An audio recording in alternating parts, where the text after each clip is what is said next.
Hi coaches, it's Mark from coachestrainingroom.com, and we're just hopping on for Monday Lives here as we do every Monday around 10 o'clock Eastern Standard, just to talk through some ideas. Obviously the last few weeks, the last few months, Eric and I have just been talking with you with regards to session plans going forward, ideas, suggestions, because as these are, they're uncertain times for all of us, and soccer, as along with most things, stopped altogether. So really, we've been talking through ideas, suggestions of ways to look at different ideas and ways to keep going, really, with everything that's we're doing, to make sure that the time that we do get with our players is time well spent. And in previous weeks, we had a look at some socially distanced session ideas, which are more based around patterns of play, recreating game situations, and trying to replicate that in-game realness, the real feel that we're not actually able to do. Because I know, and I don't speak for every region when I say these things here, but certain areas I know are returning to some sort of normality with regards to sessions and training, but the structure of the training is much different now, with less actual contact and more based around just individual practice. The reason I'm actually how's it going, Proud Choco? I can just see your comment there. I can see the comments popping up. I've got a new phone over the last week, so I can actually see it all happening at once. So do say hi in the comments if you're with us. Eric can't join us tonight, but that's okay. He'll be back with us next week. So hopefully this goes just as smoothly as if he was in charge, because it always does go a little bit better when Eric's at the controls with regards to technology. So I'm going to dive straight in to it. It's going to be a little bit shorter tonight. What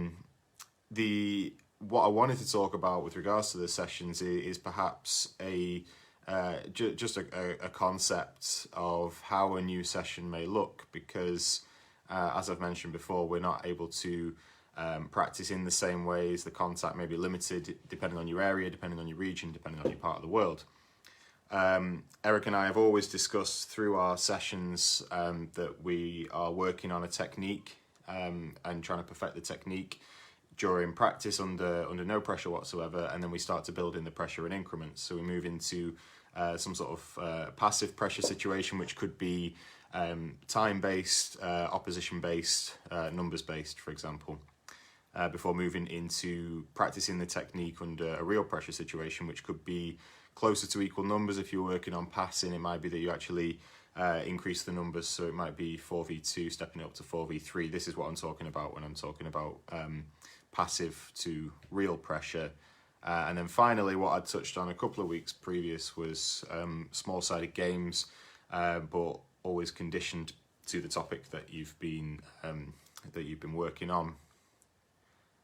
So obviously moving forward, things are going to look different if we're not able to practice the small-sided game in real, with the real game feel. So we might have to sort of reassess how we view practices going forward, because we don't, again, it's a finger in the air at this point as to how things will develop. Hopefully this is something that we can all really get on top of regionally and return to as close to normal as possible.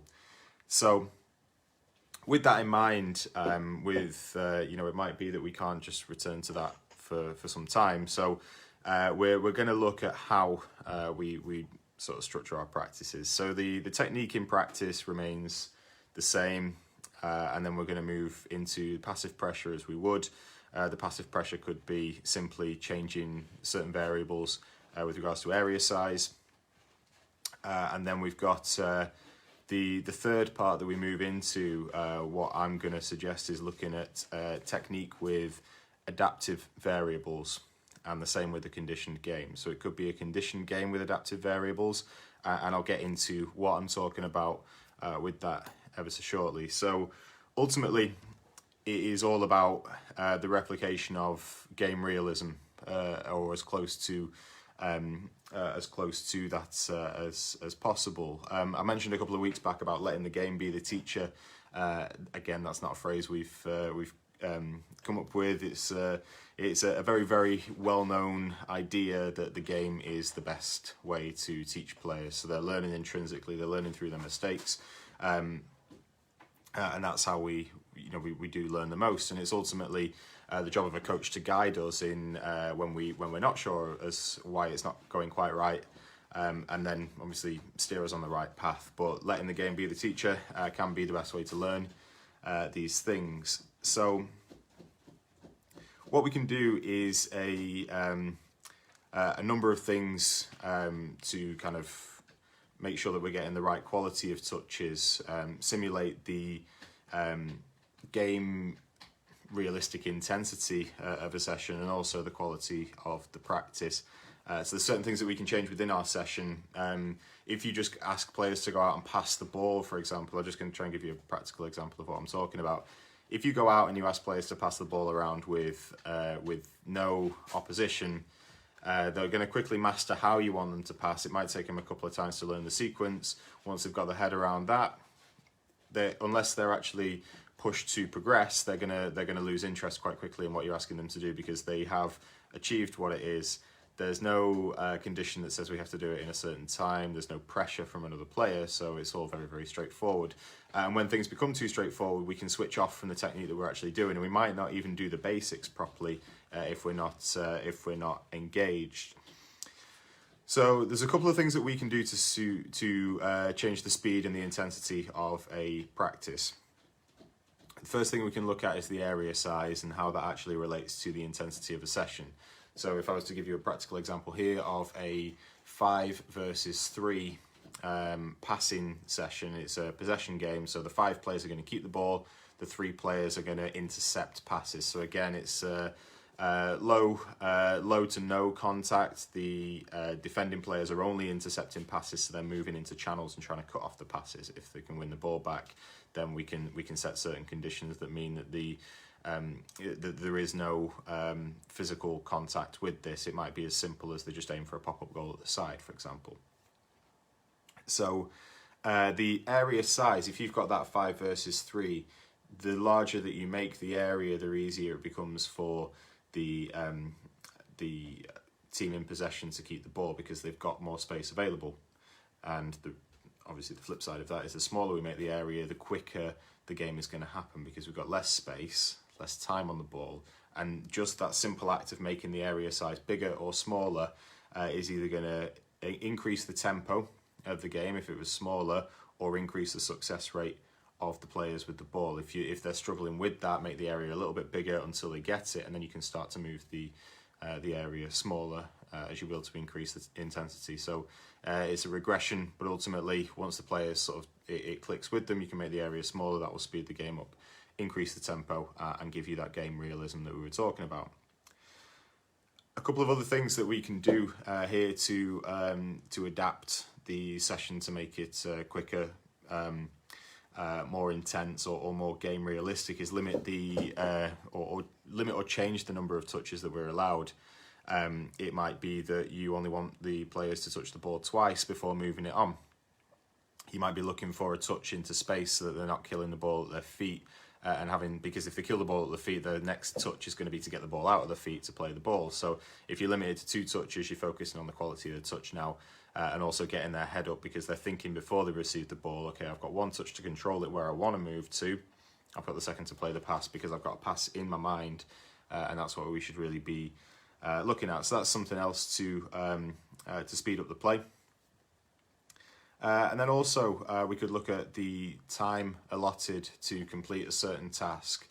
If I was asking 3 players to move from one end of the field to the other as a wave, so they're passing the ball between the 3 of them with no pressure, and their job is to get to the goal at the other end and take a shot on goal.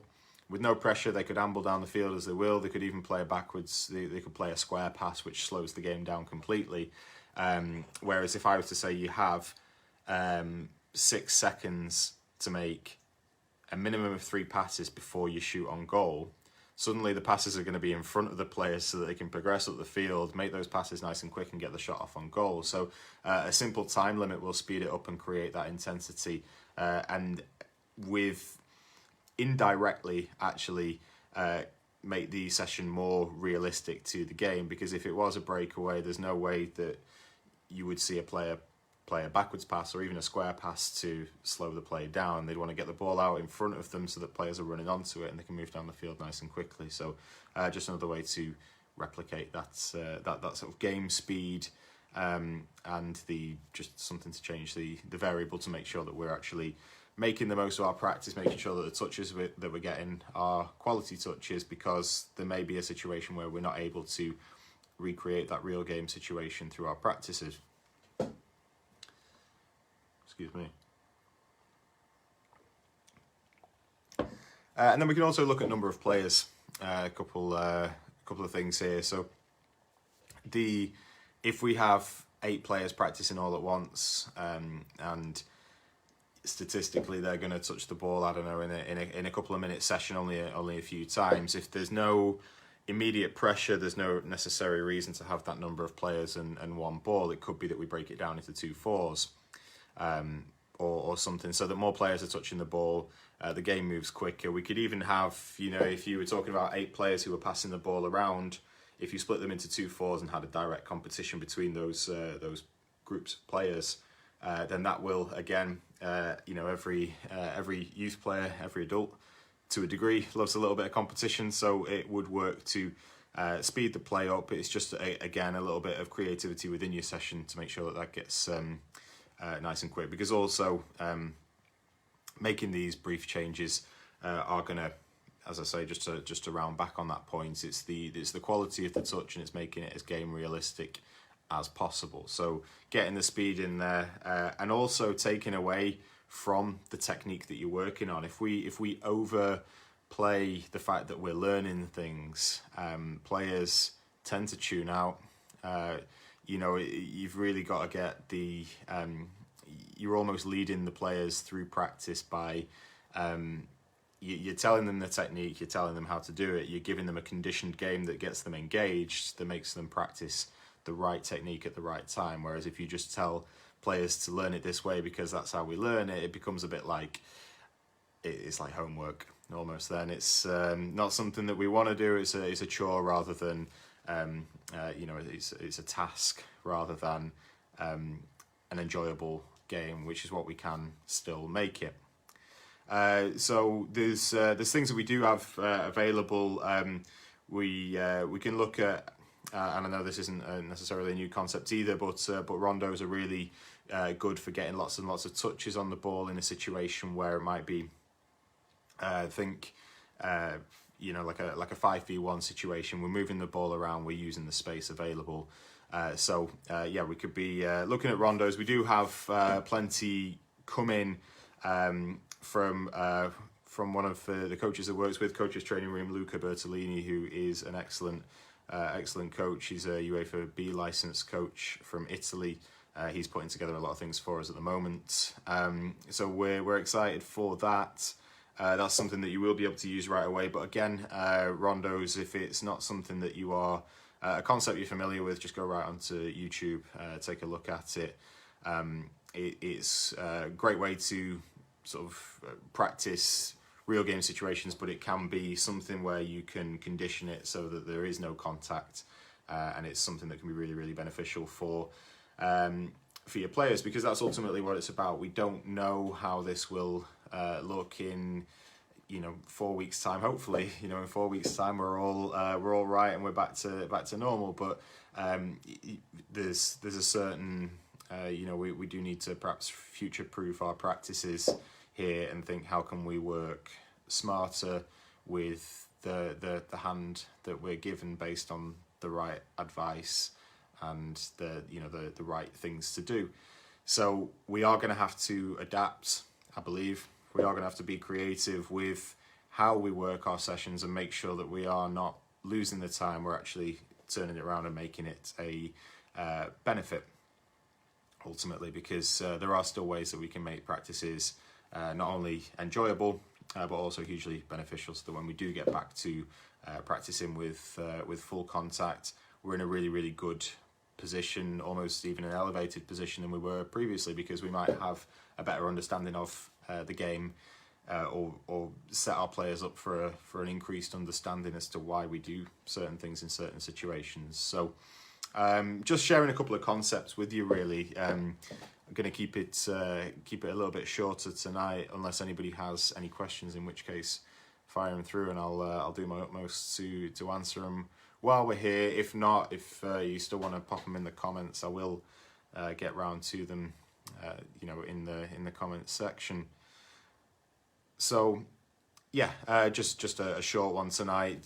Just to recap ever so slightly here, it was just a conceptual idea of a new look session. So we're moving from perhaps the old model that Eric and I have always pushed, which would be practicing the technique and building the session up in increments up to real pressure, and then small-sided games that are conditioned. My conceptual idea would be to work on the technique in practice, build up some passive pressure, and then add some adaptive variables. So changing of area size, number of touches allowed, time allowed on the ball, number of players, and also just simple adaptations, competitions, whatever it'll be, to make sure that we're replicating that in-game situation. And Shoko's just for there. No, I know we'll all be returning to normal, Shoko. So there's I've no concerns. I believe that we're all doing the right thing and staying safe on the whole. So I'm looking forward to a return to normal. If I'm honest, Shoko, it'll be I'm ready to get back out on the field and practice some more. So. As I say, if there's any questions for anybody, just please post them in the comments, and I will round up on there. It's getting on for 10:30 in the UK now, and I need my sleep, so I'm gonna end this one just a fraction early tonight. But yeah, if you did join us live, I can see a number of you still with us, so I really do appreciate you popping on and listening. If you've got any questions, because as Eric and I always say, it's a little bit about a community learning from each other. So I'm proposing some ideas. I'm not suggesting that they are the right way to move forward, but it's certainly something that I believe in. People may disagree. People may have a twist on what I'm proposing. So it'd be interesting to hear your own ideas, your own concepts, and how you can apply it to your own methods, your own particular area of governance, and how it would be in keeping with what is right to do at the right time. So please let us know, engage in some debate in the comments if you so wish. I'll be happy to hear your thoughts and happy to hear how it applies to you in your areas. And also just let us know if there is a return to normal where you are in terms of practice, if you're going back to regular practices, which I do hope you are. But that's everything from me. So any questions, pop them in the comments. I really do appreciate you joining us again this week, and I look forward to speaking to you back with Eric next week. Take care. Bye-bye.